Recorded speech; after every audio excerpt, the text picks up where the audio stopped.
राजन Goyal classes. आज आपके लिए मैं एक चैप्टर लेके आया हूँ, my grand mother house. This chapter name is my grand mother house, class 12th NIOS। This chapter is written by Kamala Das, यानी इस चैप्टर को कमला दास के द्वारा रचित है। The name of the chapter is my grand mother house, या the name of the poem is grandmother house, my grandmother house. This poem is written by Kamala Das. देखिए कमला क्या कहना चाहती है, पहले हम उसका इंग्लिश वर्जन करेंगे, उसको देखिए। There is a house now far away where once I received love that woman died. The house withdrew into silence, snacks move. Among book I was then too young to read, and my blood turned cold like the moon. How often I think of going there to peer through blind eyes of windows, just listen to the frozen air, or in wild disappear pick an armful of darkness to bring it here to lie behind my bedroom door like a brooding dog. You cannot believe, darling, can you, that I live in such a house, was proud and love, I who have lost my way and my beg, now at stranger's door too, receive love at least in a small change। यहाँ पे कमला दास कहना चाहती है, यह कविता जो है भारत की एक फेमस पोइटेस कमला दास के द्वारा लिखित है।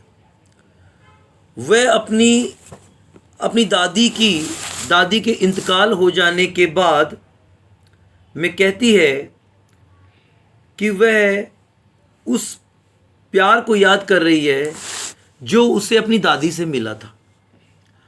वह उस समय एक छोटी बच्ची थी और जिस बूढ़ी महिला से उसे प्यार मिला था वो उसकी दादी थी, लेकिन अब वो इस दुनिया में नहीं है। यहाँ पे जो कवयित्री है वो अपने घर की छवि को प्रेजेंट करती है, कहती है एक घर है जो अब दूर है। तो कमला दास अपनी कार को स्टार्ट करती है और अपने गांव की तरफ रवाना हो जाती है।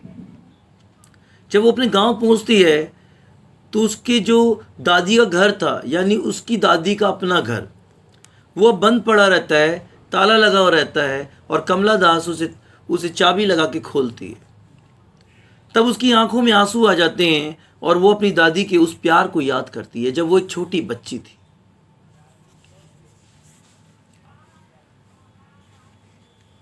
और उसे वो टाइम याद आता है, वो पल याद आता है, वो मोमेंट याद आता है कि उस घर में वह कभी रहती थी और उसे ढेर सारा दादी से प्यार मिलता था। दादी उसे लोरियाँ सुनाया करती थी, दादी उसे अच्छी अच्छी चीज़ें खिलाया करती थी, कभी चूल्हे की रोटी लाती थी, कभी चटनी लाती थी, कभी उसके लिए रायता बनाती थी, कभी मिठाई बनाती थी, तो कभी पकवान बनाती थी। वो पल, वो मोमेंट्स उसे याद आता है। लेकिन अब उसकी दादी इस दुनिया में नहीं है। अब वो इस पल को याद करके दुखी हो जाती है, उसकी आंखों में आंसू आ जाते हैं। लेकिन अब वो ये भी सोचती है कि अब दादी की मृत्यु के बाद वह घर बिल्कुल चुपचाप पड़ गया है, सुनसान सा लगता है, उजड़ा सा लगता है। जैसे ही वो ताला खोल के अंदर घुसती है, वहाँ देखती है बहुत सारी बुक्स पड़ी हैं, उनके बीच में छोटे छोटे सांप यानी स्नैक्स और कुछ स्कॉर्पियन, बिच्छू घूम रहे हैं। अब वो एक जगह बैठ जाती है और अपनी दादी को याद करने लग जाती है, और उसका जो खून है थोड़ी देर के लिए ठंडा पड़ जाता है। कवयित्री ने कई बार अपनी दादी के घर जाने का विचार बनाया, उसकी इच्छा होती है, लेकिन जैसे ही अब उसने विचार बनाया, लेकिन वो उस टाइम नहीं जा सकती थी।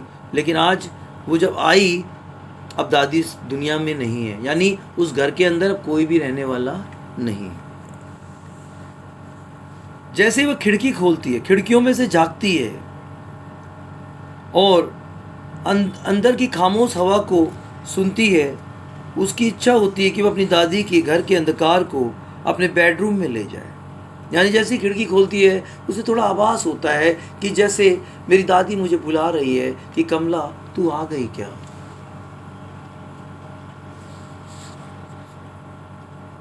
अब यह वहाँ पर एक गुमसुम उदास एक डॉग की तरह बने रहना चाहती है, क्योंकि अब उसे कोई पूछने वाला नहीं है। एक गिलास पानी के लिए भी अब उसे कोई पूछने वाला नहीं है।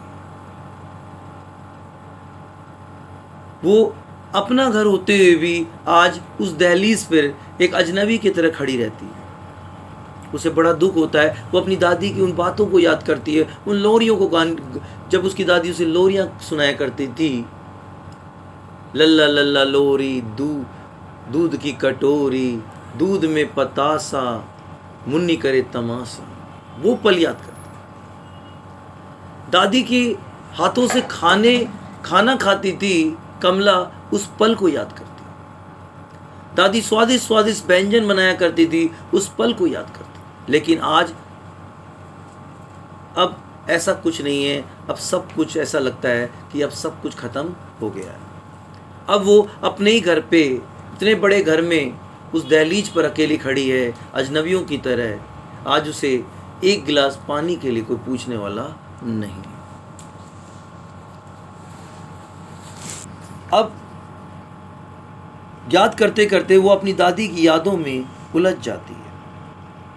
यहाँ पर पोएटिस का कहना है कि वह ऐसे घर में रहती थी जहाँ पर उसके लिए बहुत ढेर सारा प्यार था। अपनी दादी से इतना प्रेम कर बहुत अपने आप को प्राउड महसूस करती है, अपने आप को प्राउडली फील करती है कि इतना प्यार मिला मुझे अपनी दादी से।